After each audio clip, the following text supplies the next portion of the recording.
So, Tyler here. I'm going to be doing my top 20 albums.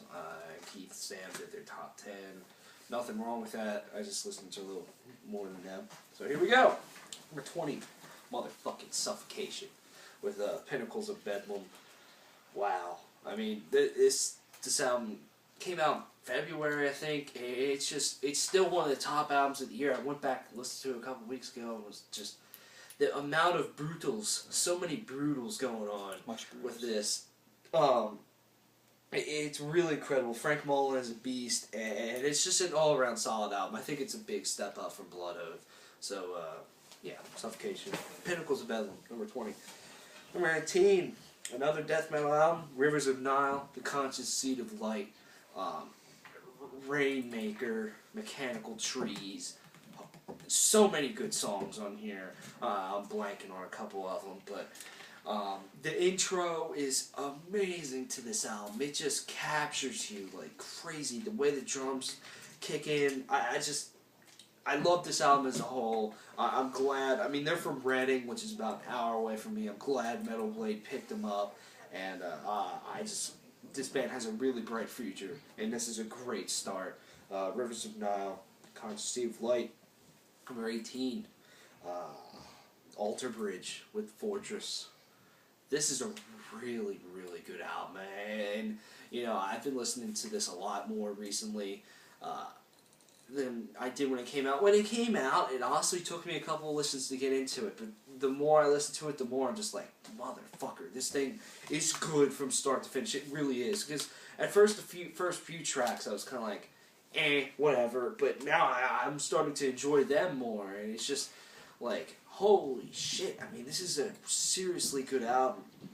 The song Waters Rising is one of the best songs of the year in my mind. Mark Tremonti is an amazing vocalist, and I would like to see them incorporate him a little bit more. I love his solo album. I love the one song that he sung on their third album. It's the 14th track. I have that memorized, but I don't know the name.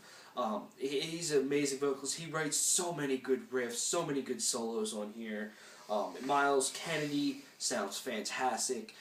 Alter Bridge is just a fantastic band, and I mean, I don't know what else to really say about this. And the title track Fortress is just mind-blowing. 8 minutes of nothing but pure jamming and awesomeness.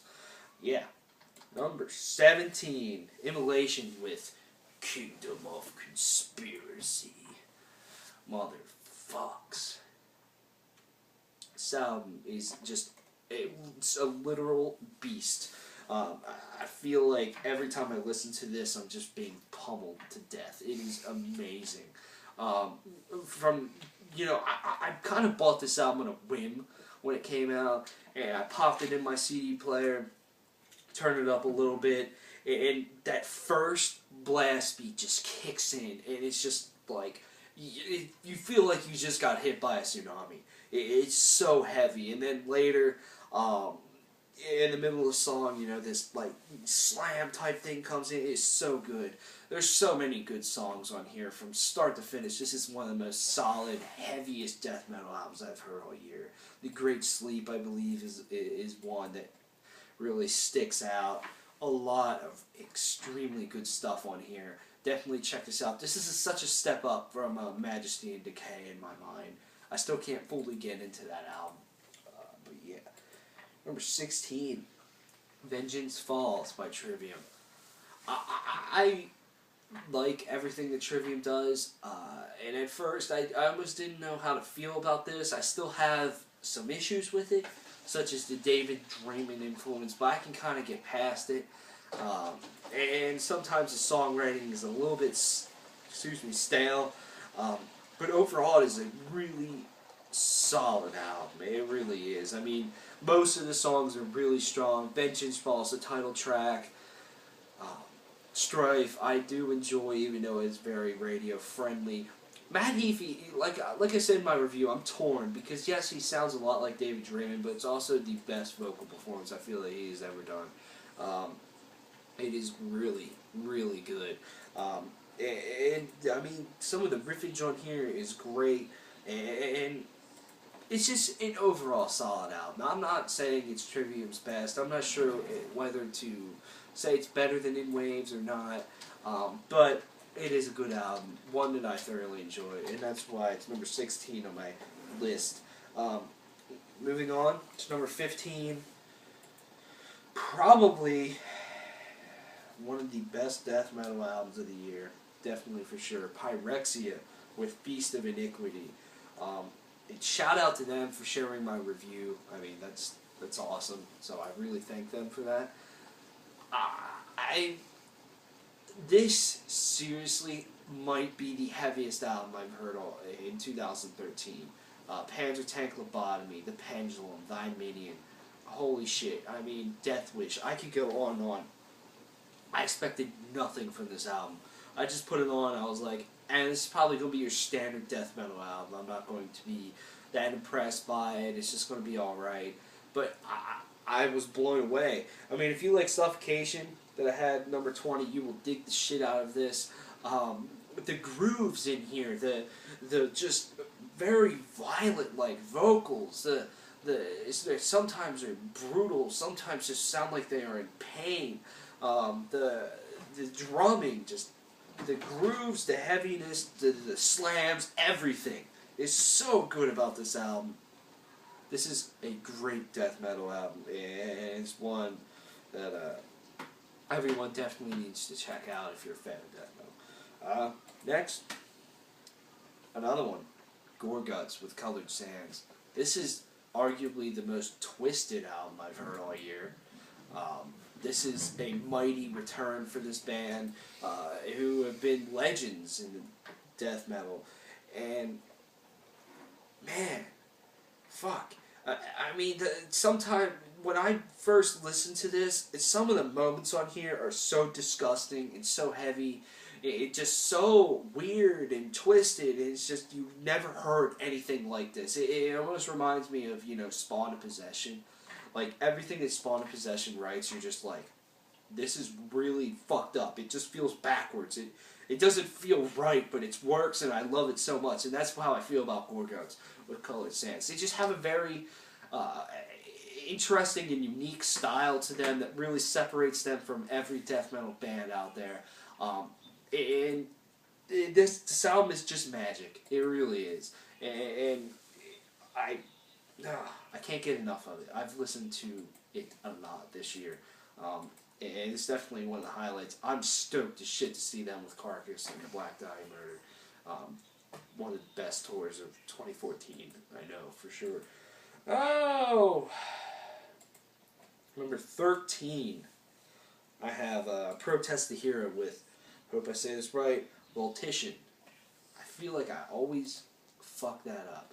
But what a change in styles, right? Protest the Hero is a band that has grown on me a lot in 2013. To me, this is the best album in their career so far. I really like Fortress, I like Scurrilous, but this is such a step up in every category to me. The songwriting is there. The songwriting just is phenomenal.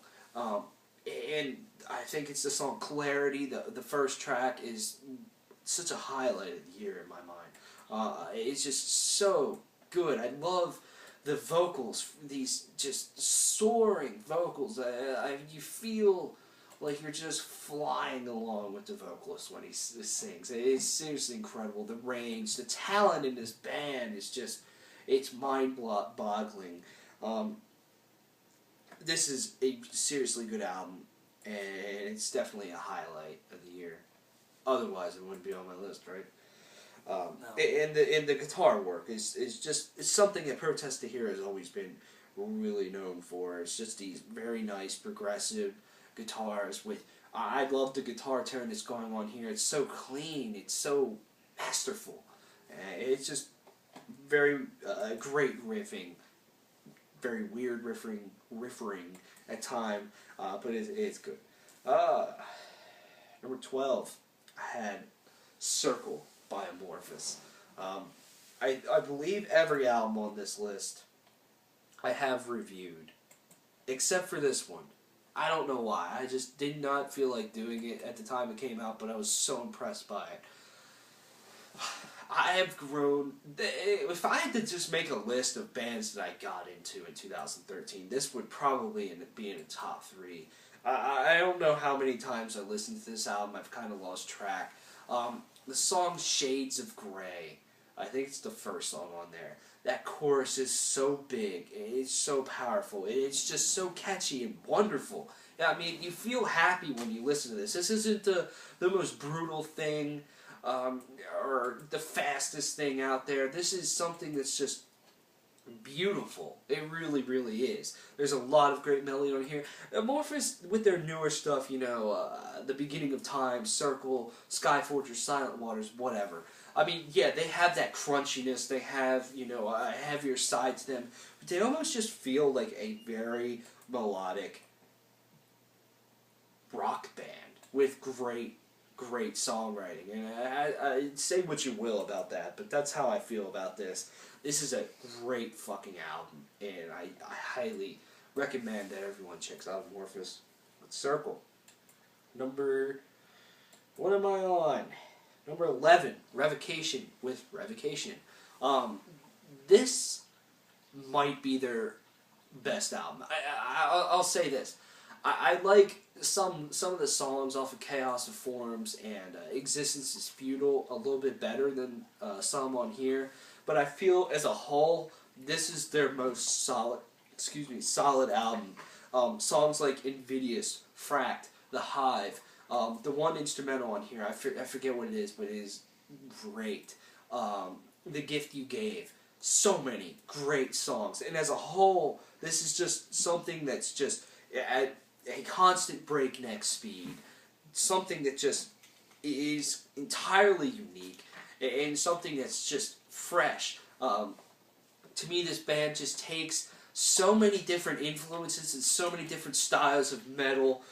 There's melodic death metal, there's thrasher's death metal, hints of black metal and stuff, and just smashes them all in the blender, and this is Revocation. This is what it is. This is who we are, and it's great. And, you know, Invidious. I had that on one of my top songs of the year. I mean, it's really good. It's unique. David Davidson, I believe his name is, the lead vocalist slash lead guitar player. He's one of the most talented guys out there in my mind. His vocals are so improved on here. He has many different ranges and styles. It's not just, you know, these screams the whole time. You know, there's some shouts going on here at times, and it's just really, really good. This band, I mean, they're 4 albums and an EP into their career, lots of touring, and I still feel that they have such a bright future ahead of them, and I can't wait to see what's next. Revocation with their self-titled just rules. So yeah, halfway through this, Black Sabbath with 13. This is probably the biggest return of the year. You know, Black Sabbath with Ozzy Osbourne, almost the original lineup, 3/4 of it. But damn, they made a great album. It's seriously like they did not miss a beat. It feels like they, you know, it was just a couple years ago that they made their last album together from, what, 1978 or whatever. I mean, they just clicked on this album and everything is there. Ozzy sounds great. I almost like this album more than a lot of Black Sabbath, more than some of the older Black Sabbath albums. I feel that they sound so much better with modern technology and a modern sound. Tony Iommi's guitar sounds evil. It sounds doomy as fuck. It's just... I love some of the really epic moments on here, like Age of Reason, End of the Beginning, and I believe it is the 3rd track. I forget what it's called. Motherfucker. I forget, but it starts off with one of the grooviest, hottest guitar riffs that I think I've heard all year. Like, it makes me just want to, you know, hug Tony Iommi to death. It's so awesome. It's so sexy. What's the one song? Zeitgeist, I believe. So many good songs on here. And just the guy from Rage Against the Machine that did the drums on here did a really good job because, you know, he didn't really put his influence on it that much. It feels like Bill Ward is, you know, isn't even absent, you know. It really feels like old 1970s Black Sabbath, and it's fantastic. It's one that I feel that I have consistently jammed since it came out. This is one of the highlight of the year.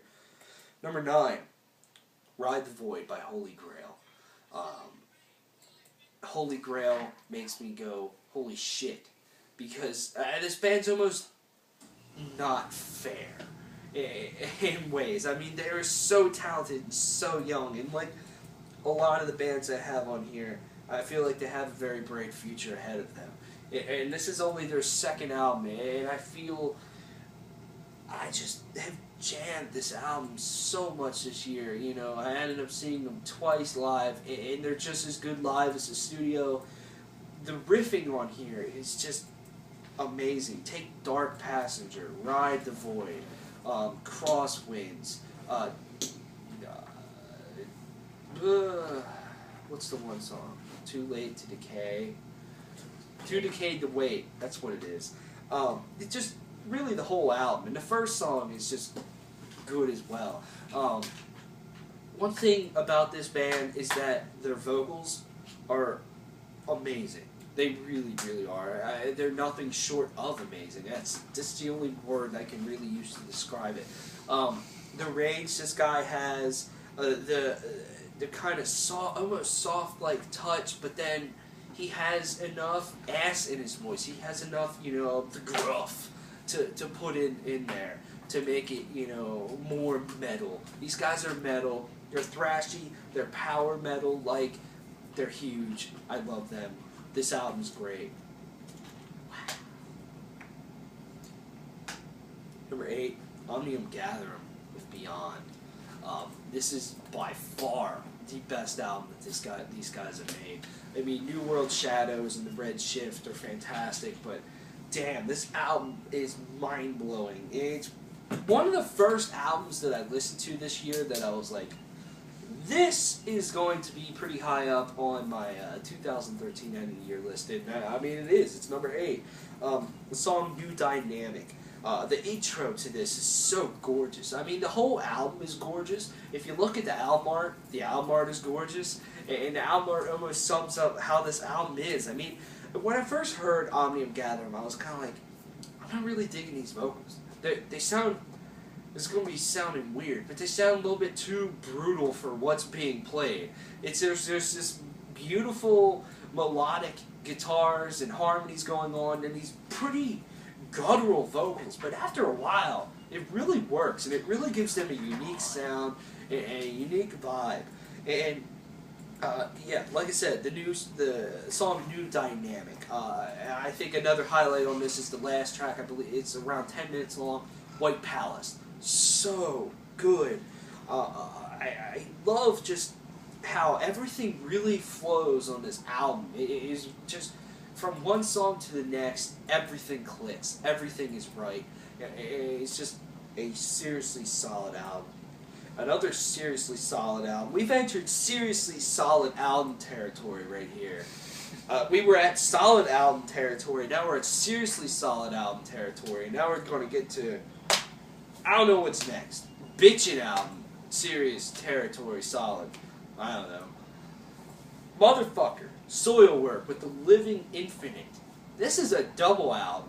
And like Five Finger Death Punch's double album, this double album is good. Both the first and second half. Fuck. There's so many amazing songs. I can't really pick out which side I like better. I mean, a lot of people are saying the first is better than the second. I like both equally. They both have their moments. Like I think I said when I reviewed this, it's the songwriting that really makes it. Soilwork to me has always been a band that's good, but they have never been great. And with this album, they launched up to the status of greatness. I almost, when I listen to this, I'm like, this is how melodic death metal should sound. This is how just melodic metal music should sound right here. these big, bombastic, lovely choruses. And just some very metal riffage going on. Some are just very heavy and just wonderful. It's the melodies, the solos, the sound of the album is crystal clear. And everything just works. It's the songwriting that really makes both sides great. And it's the songwriting and how well it flows. You can put on, the first half and it'll flow directly to the second half like that. It's perfect. Soilwork with The Living Infinite, this is by far their best album. I don't care what anyone says. Steel Bath, Suicide, Chain Heart Machine are fantastic, but this is, to me, what defines Soilwork. While we had Black Sabbath making a huge return, another band making a huge return this year was Carcass. Carcass has helped pave the way for a lot of bands in extreme metal music, and it was so awesome to hear new music from these guys. And I love the album Heartwork. It's one of my favorite albums from them. It's one of my favorite melodic death metal albums of all time. I feel like they picked up right where they left off with Heartwork. I know they had another album after that, but it wasn't as good as Heartwork. But to me, I almost can't decide whether I like Heartwork or this better. I mean, yeah, I like the older stuff, Necroticism and Symphonies of Sickness and stuff. But to me, it's a toss-up between Surgical Steel and Heartwork. And I love the intro to this, 1985. Very cool. Just the way it starts off with this, almost no beat. And there's just these harmonized guitars going on in that are catchy as hell.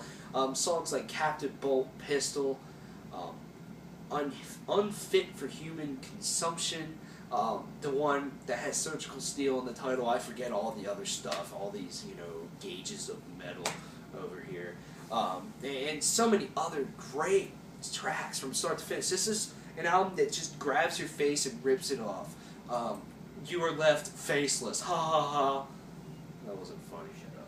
Yeah, fuck you, Keith. Kill yourself. Wow. Wow. No. But, I mean, it's a thrashy album. It's just angry. It's pissed off. Bill Steer is the man with this, and I love this album. If someone had this at number one, I almost couldn't blame them. It is really solid. It's one of the better albums of the year for sure. Number 5, let's go from something that's very heavy and aggressive and just non-stop pissed offness to something that's a little bit more beautiful, and that would be Dream Theater with Dream Theater. I would say out of all the bands that I've listened to this year, Dream Theater is the one that's grown on me definitely the most. And I was so excited for this album to come out. It definitely did not disappoint. The Enemy Inside, The Bigger Picture, the 20-minute Illumination Theory finale to this album. This, John Petrucci said that, by naming this Dream Theater, they're making a statement by saying this is fantastic stuff, and it really, really is. John Petrucci did an amazing job on here. His guitar work is always intriguing. It's kind of inspirational to me, just how he can mix these very, kind of down-tuned guitars with these, with some nice, more classical influence. Like, there's a lot of Metallica influence in these guys, and there's nothing wrong with that. In these grooves mixed with, these just sometimes very technical, very mind-blowing instances, and then just some wonderful soloing, just amazing stuff. James LeBray is the man. I mean, he's one of the best metal vocalists out there. I would certainly put him up there in my top 20, and he sounds better than ever on here. I mean, he sounds kind of how he always has sounded. There's not much new there. He hasn't improved that much, but he sounds great. And overall, I mean, even though Mike Portnoy left or got kicked out or whatever the fuck happened, and they put out a dramatic turn of events, I just feel that this album's a step up from that album. Very good. Dream Theater with Dream Theater. Number 4, Alice in Chains with The Devil Put Dinosaurs Here. First, I was highly disappointed with this album, and it grew on me like a weed in a yard. That was gay too. I love this album. I still have my faults with it. I mean, it still is kind of slowish. It's still, you kind of have to be in the mood for this album. But when you are in the mood, this album can jam. Songs like Hollow and Stoned and Choke and the title track and Voices and Motherfucker. I can't think of the other ones. Lab Monkey. That's probably my favorite song on here, besides Choke. Lab Monkey is great. Lab Monkey feels like old Alice in Chains. This is one where William Duvall actually steps out a little bit from Jerry's shadow. But overall, this is just a monster of an album, and I really do enjoy it a lot. Yeah. Number 3, The Black Dahlia Murder with Everblack. For a while, this was my number 1 album of the year. And The Black Dahlia Murder has seriously gotten better with every album that they put out. Yeah. And to me, this is a step up from Ritual. Ritual was a step up from, Deflorate, etc. And you take just the title track, Into the Everblack, how so big and monstrous that chorus riff is. And then you take Trevor, when he says Death on Rattles, I feel like he's just, so pissed off. It just, the soloing on here by, what's his face? What's the guitarist? Ryan Knight. Ryan Knight, that's it. I knew Knight was his last name. I lost it. Been talking all day, man. Whew. But yeah, anyways, his soloing is the best that he has done in my mind. Definitely a step up from Ritual. Yeah, I mean, I feel like they slow the rhythms down for every solo, but it's still the way that they're executed, the way they are written, it put together. It is seriously great to listen to. And then the riffage, Phantom Limb Masturbation, Control, the title track, Go to Departure, Raped in Hatred by Vines and Thorns. Just so many good songs, so much catchiness, so much heaviness, so many riffs. This album it's the feels that this album just gives you. It just gives you this feeling of, yes, just awesome evilness that's going on.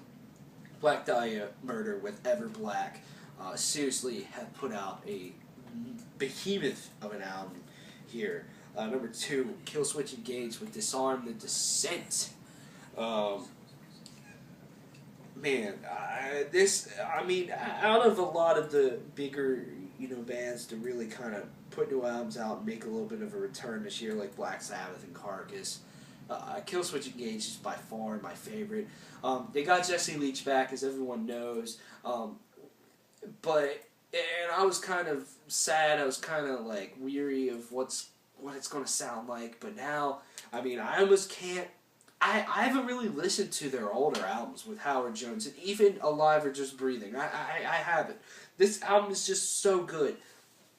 I could have made my top 10 songs of the year list, every song off this album, and been perfectly content with it. Because every song is put together so well. Adam D is, I feel like he's a genius. And his riffage is just perfect. And just the melodic nature of this band, it's just taken to a whole new level. The way Adam D and Jesse Leach harmonize their vocals in songs like Always is fantastic. In Due Time, A Tribute to the Fallen, that's what I was thinking of. A New Awakening. Riffs like A New Awakening, like the verse riff is just so cool, and just, I feel there's a lot of tempo changes that are going on with this album, but they flow so freaking well, and it's just, This album is near perfection in my mind. Keith. I'm sorry. Here we are with my number one. Number one is Hawken with The Mountain.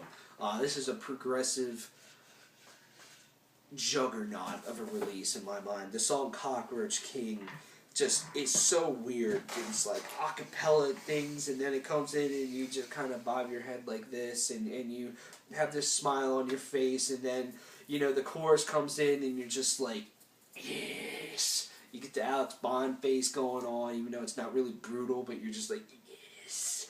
Or the song, the Atlas Stone, the second one, it's just phenomenal. The whole thing, because it's there, it almost is Gregorian chant like shit going on, and then it just turns into this ballad with all these different vocal harmonies, and this is the most refreshing thing that I've heard in a really long time. And the first time I heard this, I was just floored. I had no words to say. It took me about 6 or 7 listens before I could finally sum up and put together my thoughts on this album, because every time I would find little things that I didn't hear the first time, or I would end up liking this song more than that one, or this song would finally, you know, click with me. It really clicks, and this album is like an hour long of nothing but great progressiveness, and every time I put this album on, I'm like, well, there goes my chances of listening to anything else for the rest of the day, because I feel like I just listen to this all the time. When I'm working, when I'm doing schoolwork, homework, whatever the fuck I'm doing, this is the perfect album to put on. It's just, you just feel, just get these feels, and that's what that's essentially what makes an album great to someone, is the feels that it gives you. And like right now, I can't put this album into words. It's seriously a masterpiece in my mind. It is a 12 out of 10. It's a 15 out of 14. It's so good. It really is. What's his name? Rob, or I believe his name is, the vocalist. Really good vocals that just go beyond anything. He really pushes himself. I mean, some of the moments on here, I'm just like, wow, how did he hit that note? And then you listen to the guitar work. I mean, the solo in Cockroach King is just perfect. I mean, the way they kind of go along with the melody, but then there's some shreddiness going on there. This isn't a progressive band. It's just like, here's my guitar, I'm going to jerk off on it. You know, it's not like that. It's taking progressive-like styles and just putting them together and crafting a great album. That's what Hawken is. That's the album that impressed me the most in 2013. These are the 20 albums that impressed me the most in 2013. And let me know your thoughts on this list. Let me know your albums of the year in 2013. It's been a pretty good year for music. Go check out Sam and Keats' albums of the year list that they did. Check out all the other things. And I'm going to go punch Keith in the face. So I'll see you around.